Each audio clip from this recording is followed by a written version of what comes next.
When I first joined the solar career, I thought I would be dealing 100% with the power. And then I realized you're also a farmer.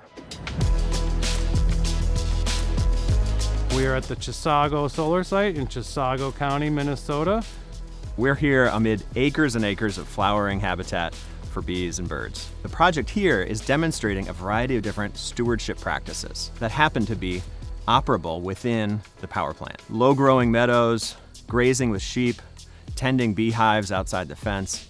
These are all ways to have dual-use solar. At Enel, one of our core values is creating sustainable projects and helping the environment, helping our local communities.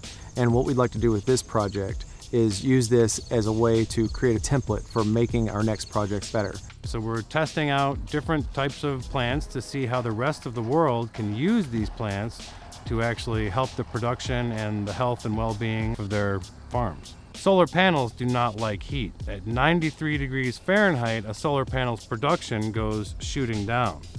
So if you can cut off the reflection from the ground, you're actually stopping a lot of that heat from transferring up into the bottom of the panel, getting a higher production. By 2030, we'll have more than 3 million acres of ground mount solar like this. So right now is the critical time to figure out how to do photovoltaic design in ways that provide more benefits to agriculture and ecosystems.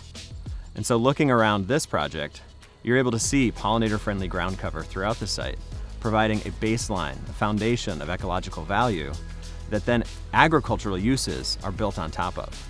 And obviously, there's incredible aesthetic appeal. I think it's been a great opportunity for us to work with Enel because of their environmental, social, and community responsibility. We all need power, right? But when we make that power, we can do it in a way that benefits everybody around it. So why not plant it in pollinator-friendly habitat? You know, there's all these different terms, but this, when we combine solar energy production with agriculture, it truly is a solar farm.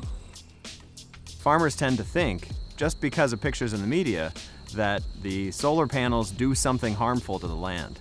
And what we're seeing with this project is that the solar can actually provide financing for high-quality habitat, deep root systems that are improving the quality of the soil. We're actually helping rejuvenate the soil that has been damaged from farming and from pesticides and herbicides and things like that. So we lease most of our land, and after the 20 years the plant will be operating, that soil has now been returned to its 1850 original condition. It all goes back to sustainability. And so when we're creating this sustainable plant, it allows the stakeholders and the community leaders and the landowners that we work with to see Enel as a partner in the organization and not just a company that's going to come in to build a plant and then leave. It definitely makes you appreciate what we're doing here. And it's not just laying down bare earth and putting up an industrial scale solar plant. We're really trying to incorporate this dual use solar. We have photovoltaic panels, but also we have this pollinator friendly solar so we can use the land much more efficiently. Projects like this show that we can provide renewable energy even more affordably with more benefits so that the consumers, the buyers, get really excited about the clean energy and the conservation and the agriculture happening all in one place. We can have clean energy and we can have these beautiful flowering landscapes. And that kind of innovation that's connected to nature, that's connected to agriculture, that's connected to community, is tremendously exciting.